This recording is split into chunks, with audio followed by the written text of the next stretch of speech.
Hi hello friends, வணக்கம் and welcome to தர்மயுகம். இன்றைக்கி morning 5 AM கிளப்பை சக்ஸஸ்ஃபுல்லாக ஸ்டார்ட் பண்ணியாச்சு. இன்றைக்கி வந்துட்டு ஆனால் எனக்கு வீட்டுக்குள்ளே நிறைய வேலை இருந்தது, வெளியெல்லாம் கழுவி விட வேண்டியிருந்ததால் இன்றைக்கி கோலம் வந்து என்னோடய பொண்ணு தான் போட்டிருக்காங்க. நல்லா இருக்கான்னு கண்டிப்பாக கமெண்ட்டில் சொல்லிடுங்க. அண்ட் இன்றைக்கி வந்து உங்கள் கூட ஒரு குட்டி கதை ஷேர் பண்ணிக்கிறேன், வாங்க பார்க்கலாம். கதையுடைய தலைப்பு வந்து மந்திரவாத்தியார். ஒரு ஊரில் ராமுன்னு ஒரு பையன் இருக்காங்க. அந்த பையன் வந்து ரொம்ப சுறுசுறுப்பான பையன், ரொம்ப அறிவான பையன். ஆனால் வந்து படிப்பில் மட்டும் ஆர்வம் ரொம்ப கம்மியாக இருக்குது. அவருக்கு வந்து படிக்கிறதுனாலே வந்து பிடிக்காது. அப்படி இருக்கச்சு அவங்க அப்பா வந்துட்டு பையனை நினச்சி ரொம்ப கவலைப்படுறாரு. இவனை ஏதாவது பண்ணணுமே, இவனை எப்படி படிக்க வைக்கிறது அப்படின்னு சொல்லிட்டு அவர் யோசிக்கச்ச அவருடைய நண்பர்கள் வந்து சொல்கிறாங்க, ஒரு மந்திர வாத்தியார்னு ஒரு வாத்தியார் இருக்கார், அவர்கிட்ட போகிற பசங்க எல்லாருமே வந்து பயங்கரமாக படிக்கிறாங்க, அவர்கிட்ட போய் நீ இவனை விட்டுரு உன்னோட பையனை அப்படின்னு சொல்கிறாங்க. உடனே ராமுவோட அப்பா வந்துட்டு சந்தோஷமாக, சரி அந்த பெரிய ஆசிரியர்கிட்ட நம்ம கூட்டிகிட்டு போய் விடுவோம், நம்மளோட பையன் வந்து நல்லா படித்து பெரிய ஆள் ஆகிடுவான் அப்படின்னு சொல்லி கூட்டிகிட்டு போய் அந்த மந்திர வாத்தியார்கிட்ட சேர்க்குறாரு.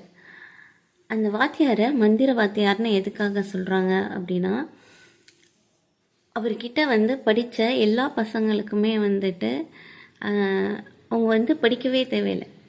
அவர்கிட்ட வந்து சேர்ந்த எல்லா பசங்களுமே வந்து படிக்கவே தேவையில்லையா, அவர் நடத்தச்ச கவனித்தா மட்டுமே போதுமா. அது வந்து அதுக்கு அடுத்து அவங்க கவனித்தவங்களுக்கு அவர் நடத்தினது மறக்கவே மறக்காதான். அந்த மாதிரி அவருக்கு வந்து ஒரு சக்தி இருக்குது அப்படின்னு சொல்கிறாங்க. ஆனால் அதே சமயத்தில் அவர் நடத்தச்ச அது மட்டும் கவனிக்காமல் அலட்சியமாக இருந்தாங்க அப்படின்னா அவங்களுக்கு ஒரு துளி கூட ஞாபகமே இருக்காதான். அதனால்தான் அவர் வந்து மந்திரவாத்தியார்னு சொல்கிறாங்களாம்.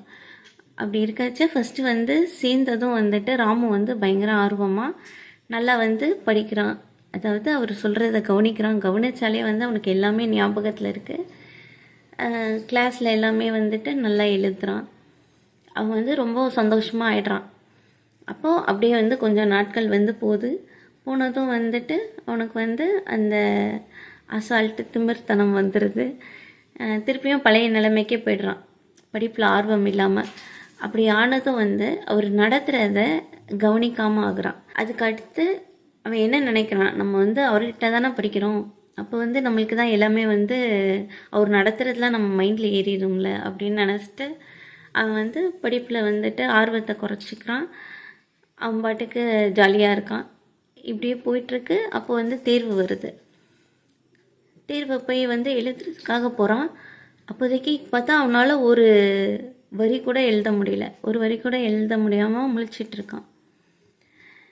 ஏன்னா அவர்கிட்ட தான் படிக்கிற பசங்க அலட்சியமாக இருந்தாங்கன்னா அவங்களுக்கு வந்து எதுவுமே சுத்தமாக எழுத வராது அப்படின்றது தானே அவருடைய அந்த மந்திரமான ஒரு விஷயம்.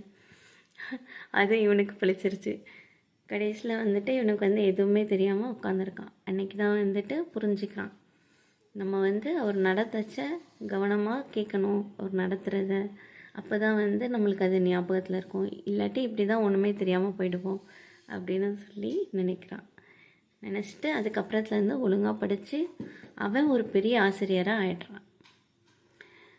ஓகே, இந்த கதையை வந்து முக்கியமாக எதுக்குன்னா, ஒரு வாத்தியார் வந்து மந்திரவாதியாக இல்லை அப்படின்னாலும் அவங்க நடத்துகிறத கவனிக்கும்போது நம்ம வந்து எந்த செயலையுமே ஒரு மனசாக கவனித்து செய்யும்போது அது வந்துட்டு நல்லபடியாக வந்து நம்மளுக்கு வந்து பலன் தரும். அப்படி இல்லைன்னா கண்டிப்பாக வந்து எதுவுமே தெரியாமல் முழிச்ச மாதிரி தான், பலன் அளிக்காது. ஓகே, நாளைக்கு வேறு வீடியோவில் பார்க்கலாம். until then bye from Kalai Selvi. டாடா, பை பை, see you.